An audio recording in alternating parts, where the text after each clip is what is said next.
I hope you all had a great Easter.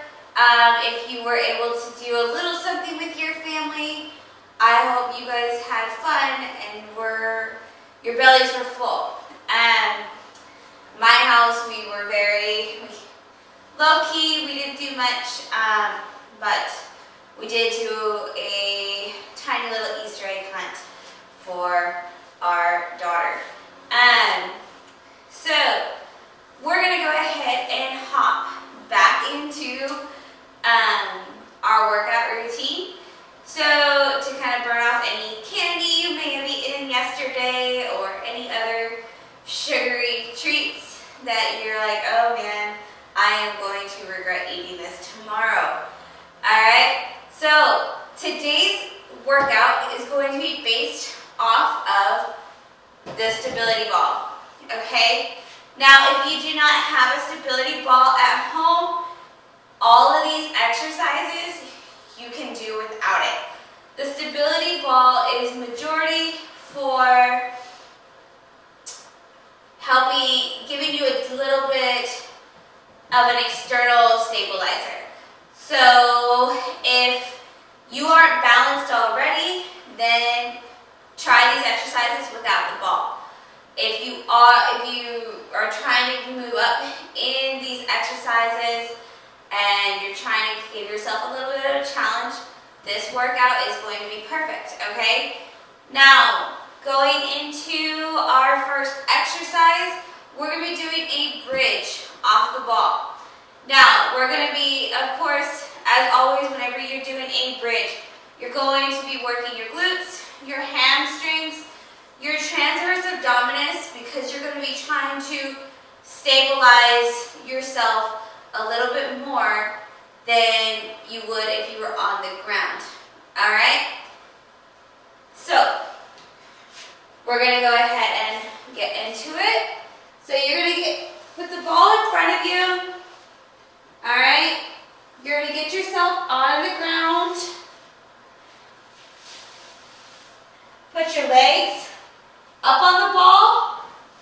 Alright? Hands down by your sides, flat on the ground. And you're going to push up. So pushing your feet into the ball and pushing your hips and glutes up. And then come back down.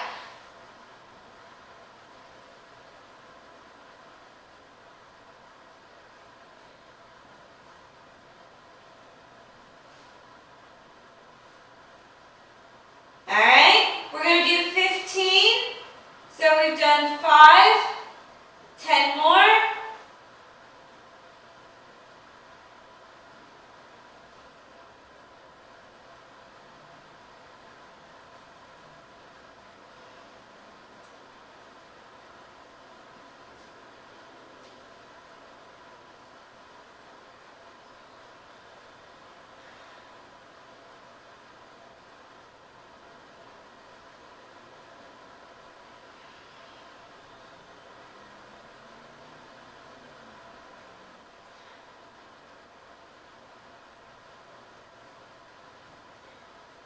Alright, bring yourself down, roll over, make sure your ball does not roll away, okay? And then next, we're going to go ahead and move into our plank off of the ball, okay?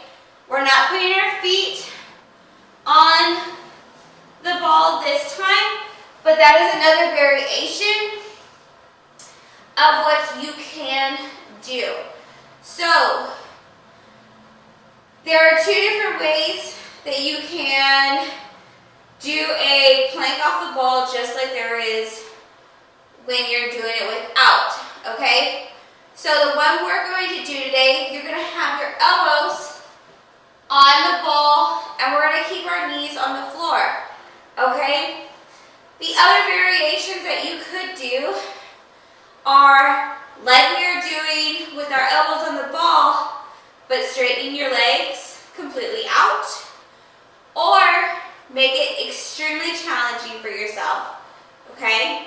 Put your feet on the ball, And then you're going to put your hands on the floor, of course, and be completely up and parallel with the ball.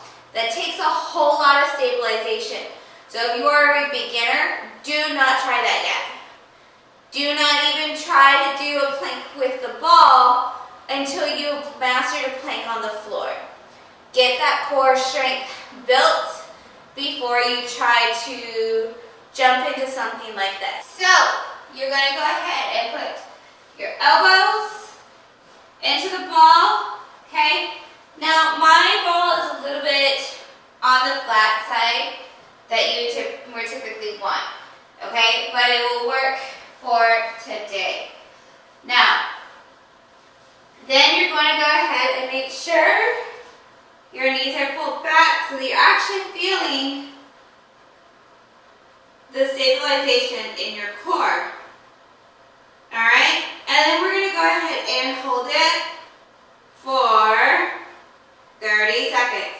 1, 2, 3, 4, 5, 6, 7, 8, 9, 10, 11, 12, 13, 14, 15, 16, 17, 18, 19, 20, 21, 22, 23, 24, 25, 26, 27, 28, 29, and 30.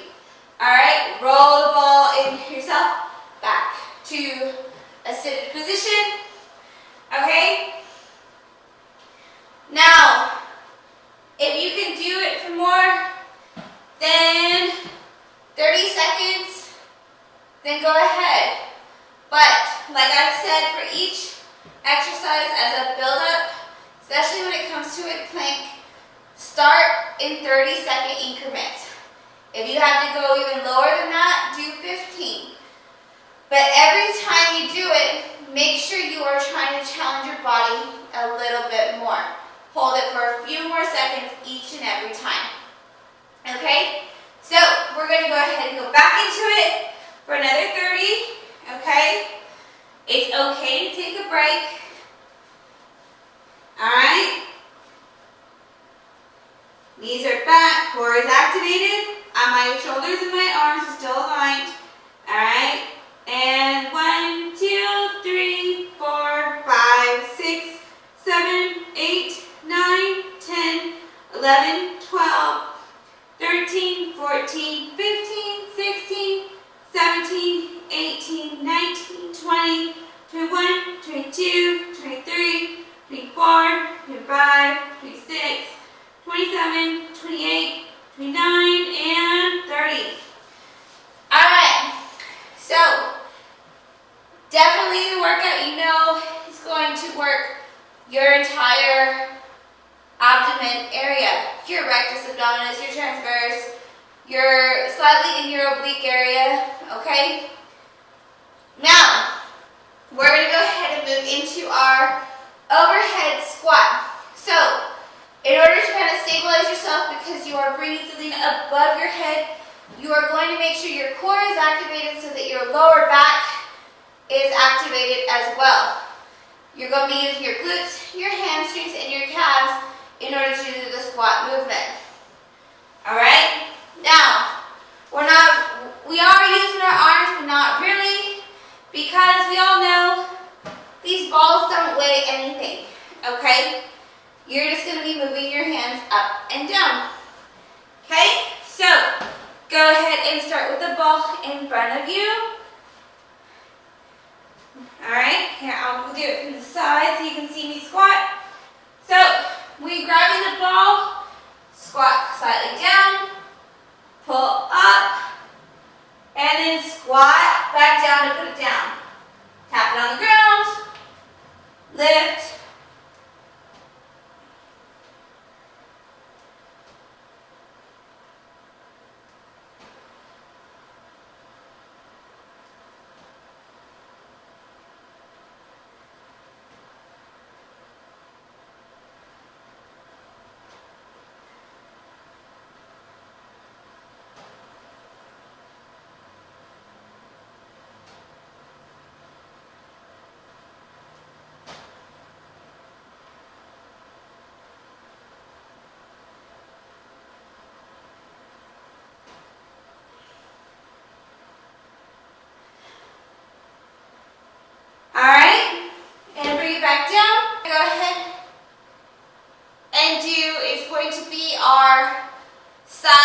leg lift.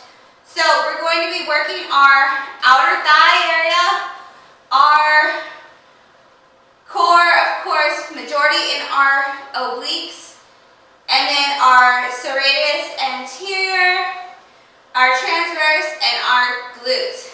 Okay? So, to do this leg lift, you're going to put one hand, one elbow, I should say, on the ball, knee down for one, and then lift your other leg up. Okay? It's not a big lift, but significant. Making sure you're still stabilizing yourself so that you're not wobbly.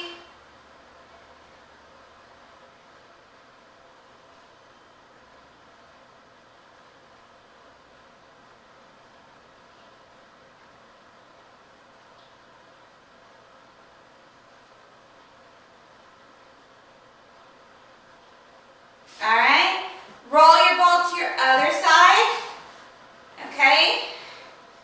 Elbow down, hold the ball flat. You see how my elbow's down, my hand is kind of going to the front of the ball.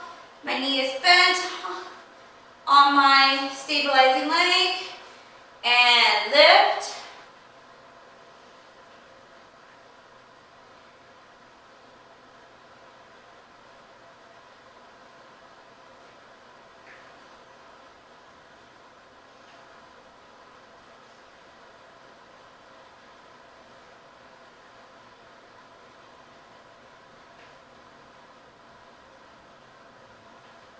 Alright, now, this last exercise is not really an exercise that you can see. It's more one you're going to feel, okay? Now, it's one of those ones that not a whole people think about, and they think when you hear this word, you think only females can do it, okay? It is called a Kegel, okay? Now, the reasoning behind a Kegel is to help strengthen your pelvic floor. Now, women do it a whole lot more than men, but it still benefits everybody, okay? Men can do it just to get the same strengthening and benefits that us women do it for. It's just we get our pelvic floors are weakened more, especially during pregnancy. Okay, so we're going to be doing it on the stability ball. Okay, now, when doing a Kegel, it's not about tightening your glutes, your thighs, or your abs. When you are going to tighten your pelvic floor, you just want to feel an inner squeeze, okay? The most common way then you try to figure that out is typically people say if you need to cut off when you are in the middle of a pee, that is your pelvic floor strengthening, okay? You are using your pelvic floor in order to cut that off in mid-urination, okay? I know, a little bit of a TMI, a little bit of weird, but we're going to go ahead and end this workout with some Kegels. So, when doing so, the best way to feel on a ball that you're doing the Kegel correctly is you're going to go ahead and be upright, but when you're about to squeeze, kind of slightly lean forward, elbows on your thighs, and squeeze.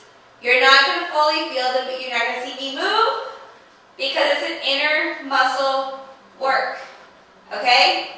But you're going to do 10, you're going to hold, squeeze for 3, and release, okay? So, squeeze, 1, 2, 3, release, 1, 2, 3, release. Okay? Easy as pie. So, now I'm going to keep counting. We're going to leave it off. You can do that on your own. But, again, lean forward onto your thighs and breathe. Make sure you're breathing throughout. Okay, so like I'm doing the Kegel right now, but I'm talking through it. You don't want to stop your breathing because it's still a muscle and you still need to get the oxygen to that muscle in order to strengthen it.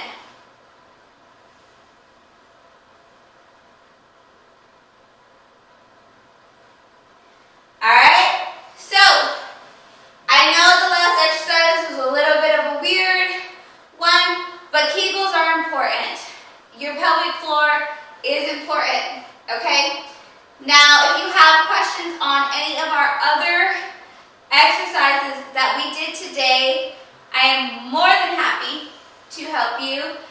Just send me a message and I will go ahead and send you a breakdown of that video. Now, if you are still looking for a trainer, we are here. We are doing virtual trainings. Right now, you get a free assessment when you purchase your first session. So that means free assessment is one session and then your paid session will be your next. Now, if you've been a previous client with us before, then it's going to be more of a reassessment to see where you are from when we last saw you. Okay? Keep that in mind. If you want to give it to a friend as a gift, then send us an email at pmp_2017@yahoo.com and we can set you up on a gift card for them, and you just need to make sure you let them know that you purchased it for them and that we will be in contact with them in order to set up their session. Alright? I hope you guys all have a great day and